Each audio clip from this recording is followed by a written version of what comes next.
So, so Roxy's kind of excited about this book, aren't you? Yeah, because it's one of your relatives that are in the book. It's the wolf. And so the book is called A Wolf Called Wander. And it's based on a true story of a wolf that traveled 1,000 miles on the Pacific coast. And so it's a really cool book. And it's told, just like in The One and Only Ivan, it's told from the point of view of the wolf. And the wolf is called Swift. And just like with Ivan, they were named for what they did. And Swift is called Swift because he was so fast. And so you're going to just love A Wolf Called Wander. And Roxy, hey Roxy, she's tired. And Roxy will like it too.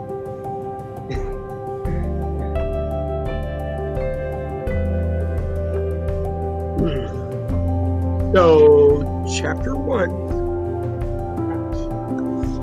And remember, it's told from the point of view of the wolf. So sometimes the language is a little bit hard to follow, but I'll try to point it out as we go along. I began in darkness, and my nose tells me everything I know. And that's just like a dog. My nose tells me everything I know. I have a brother, sharp, bigger than me, and all growl. I have 3 sisters, Pounce, who loves to wrestle, and Wag, who talks with her tail. And best of all, my brother Worm, who likes to curl up under my chin, the only pup smaller than me. I nose, his noses are everything. I nose each one of them in the damp dirt above, in the dry grass below. I circle the den while the others drowse. I take test runs up to the tunnel. They call me Swift because I was the first to stand up and walk. Wherever my legs take me, I always circle back to the empty, hollow spot in the center of the den that smells like home, like the thing I can never smell enough. And then she comes in out of the wind, the best of all smells. This is cool. Mother. She turns around once, nose touching each of us in turn, and then lies down in the hollow. Sharp, Pounce, and Wag dive for her belly to drink.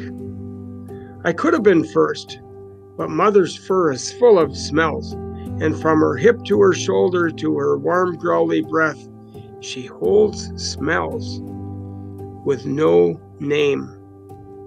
Smells that make me want to push beyond the place at the mouth of the tunnel where Mother has said, do not pass, and put my nose where the light comes from.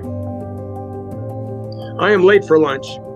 Worm creeps toward the last drinking spot. I lunge for it, and then, drinking, fast and strong. Drinking gulps and dribbles and gasps. Mother sings to us as we drink about the wide world beyond our den and the story of our life in the mountains. I take in her song like milk, pack, mountains, elk, stars, wind, rain, howl, hunt, mountains, pack. As always, Worm squirms under me in his low to the ground way. He whimpers and pushes his head under my chin. Pop. My drinking spot is gone. Belly half full, I move on. I do not even try Sharp. He is big, and there's a bite behind all that loudmouth yowling. I nudge Pounce, but she steps on my head. Wag gives up her drinking spot when I push her away. Wag pushes Pounce, who pushes Sharp, and then he turns to Worm, teeth bared, and growls the one word we all know, mine. Worm creeps away and curls up in the back of the dog den. One by one we slide, full belly, into dreams. Do you hear those words? One by one we slide, full-bellied into dreams. Wow. Before I do, I catch a sweet smell that gives me no peace. I yawn, lift my nose, and yes, there's more milk. And I can claim it. More.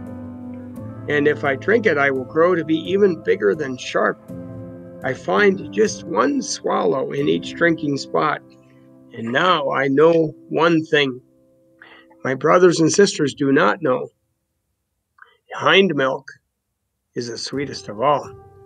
I lick the last drops from my chin and curl my body around Worm so they will not step on him during the dark. Tell me again, I say to my mother. I point my nose to the tunnel. When can I go outside? It is wild and hungry out there on the home ground, Mother says, and you are tender and tasty, my wolfling, my own. Wait until you're bigger. She sighs at the soft pool of light that has spilled through the do not pass onto the den floor. Wait until you have a fighting chance. I stretch my nose toward the light and stifle the yawn that comes with the stretch. I don't want to wait. My sisters and brothers breathe the slow, deep breaths of sleep. My head bobs, but I fight. Tell me more. The pack belongs to the mountains, and the mountains belong to the pack, she begins, and the wolf star shines on us all. I listen, but the long and winding slide into dreams carries me away. Wow, what words. And so I sleep and wake and eat and sleep until the time when I wake and Mother is gone. A cool white glow shines in from the do not pass. I check on all 5 smells of us, in the dirt, in the dry grass, and the echo of Mother's smell in her hollow. Everything is here. Everything is right. Except my empty belly. I feel the sway of it side to side as I pace the den floor. There is less room now. No new smells to smell, only longer bodies to trip over, so the little wolf pups are growing. And Sharp is still the biggest of us all. Mother has never left us so long. Worm whimpers and rubs his head along my shoulder. Pack belongs to the mountains, and the mountains belong to the pack, Wag says. And the wolf star shines on us all, Worm chimes in. They go on, the 2 of them, telling each other the story. Sharp pretends not to care that Mother's gone, but he puts his teeth on Pounce, just in case she might taste good. She stomps him to the ground. I take my nose to the do not pass to learn what a pup can know. Worm shivers at the dare I'm taking. I don't care. I'm only a paw length over the line, 2 paws over, 3 paws over the line, and I can smell new things.